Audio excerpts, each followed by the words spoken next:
আসসালামু আলাইকুম। কেমন আছেন সবাই? আশা করছি ভালো আছেন।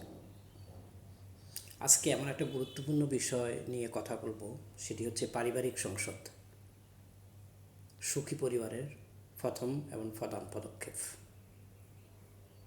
একটা প্রশ্ন দিয়ে শুরু করতে চাই। আপনার পরিবারের সন্তানগণ আপনার সাথে কি খোলামেলাভাবে সব কিছু আলোচনা করতে পারে? বা আপনার কাছে কি কোনো সময় আছে বা কোনো সময় ব্যয় করেন যে পরিবারের সকল সদস্যকে নিয়ে সপ্তাহের কোনো নির্দিষ্ট দিনে একটু বসার? যদি না হয়ে থাকে উত্তর, এখনই শুরু করুন।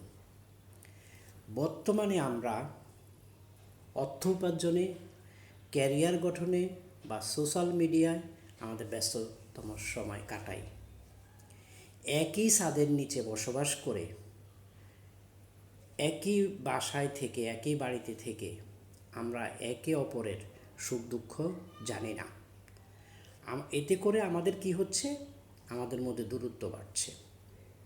আর পারিবারিক সংসদ হচ্ছে এমন একটা জিনিস যেখানে পরিবারের সকল সদস্য মিলে সপ্তাহের বা মাসের নির্দিষ্ট একটা দিনে, একটা সময়ে সবার কথা খোলামেলাভাবে শোনা।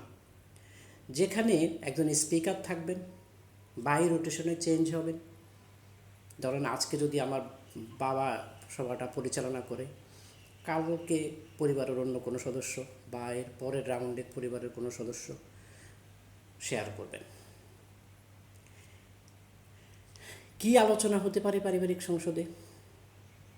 পরিবারের বর্তমান পরিস্থিতি, পরিবারের চ্যালেঞ্জ, গত এক মাসে বা এক সপ্তাহে পরিবারের অর্জনগুলা, পরিবারের সমস্যাগুলা, পরিবারের সদস্যরা কে কী করে, পরিবারের সদস্যগণের পড়াশোনার অবস্থা, কর্ম কর্মের অবস্থা, এই বিষয়গুলো নিয়ে আলোচনা হতে পারে পরিবারের সদস্য।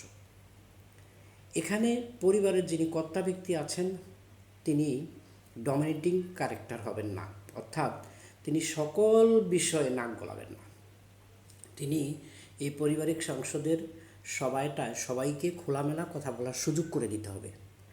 তাতে করে কি হবে? পরিবারের যিনি কর্তা ব্যক্তি আছেন তার উপরে মানসিক চাপটা বাড়বে না।